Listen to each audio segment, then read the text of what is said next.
Faire payer aux détenus leurs frais d'incarcération. C'est ce que propose le député Les Républicains des Alpes-Maritimes, Éric Pauget. Il a déposé une proposition de loi. Oui, l'objectif, responsabiliser les prisonniers. Alors qu'est-ce que cela changerait? Est-ce réalisable? Élément de réponse avec Léa Soulevitch, Sophia Dolé et Thibaut Marcheteau. Faire payer la prison aux détenus, voici la proposition de loi déposée par un député Les Républicains des Alpes-Maritimes. Un moyen, selon Éric Pauget, de responsabiliser les prisonniers et de faire baisser la charge financière du contribuable. En moyenne, un détenu coûterait 100 € par jour.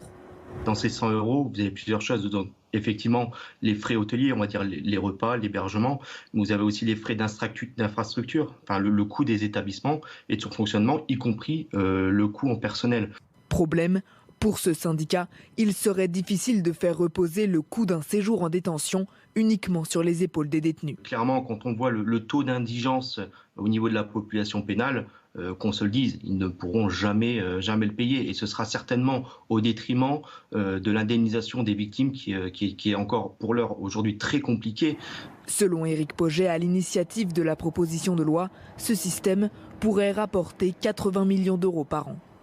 Et on est en direct avec le député à l'origine de cette proposition de loi, Éric Pauget. Bonjour, merci d'être avec nous, député Les Républicains des Alpes-Maritimes. Vous feriez payer combien à chaque détenu, qu'on comprenne bien votre proposition?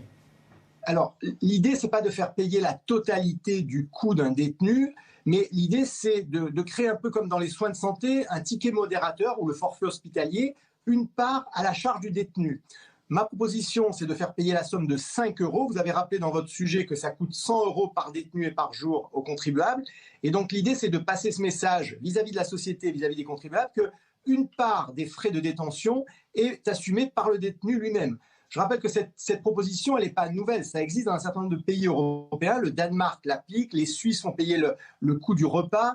L'Italie et l'Espagne actuellement sont en train de préparer ce même genre de dispositif. Moi, il me semble qu'avec le texte sur la justice qui arrive dans les prochains jours à l'Assemblée, ça serait un moyen d'équilibrer, parce que ce texte va nous proposer un certain nombre de droits nouveaux, et c'est une bonne chose. Droit au travail, droit à la formation, droit au chômage des détenus. Il me semble équilibré qu'on leur demande une participation. Dernière chose que je voulais préciser, c'est que ça rapporterait en année pleine entre 80 et 100 millions d'euros par an.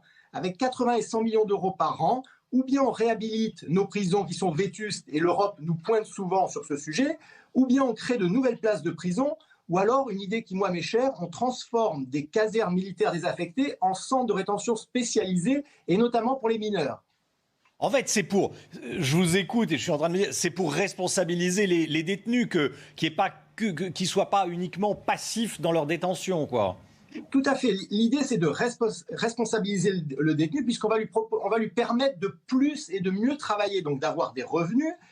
Et aussi, c'est d'envoyer un message à la société où il y a une crise de confiance aujourd'hui vis-à-vis de l'institution judiciaire, pour passer ce message de dire que tout n'est pas sur les épaules du contribuable. Il me semble que 5 € sur 100 € de coût journalier, c'est quelque chose qui est raisonnable, c'est quelque chose qui est équilibré et qui, au passage, en année pleine, rapporterait entre 80 et 100 millions d'euros par an dans les caisses du ministère de la Justice. Alors, quand on fait ce type de proposition, il y a toujours des gens pour vous expliquer que ça ne fonctionnera pas, que ça ne servira à rien. Parmi les arguments qu'on peut entendre, c'est que ça se ferait au détriment des victimes.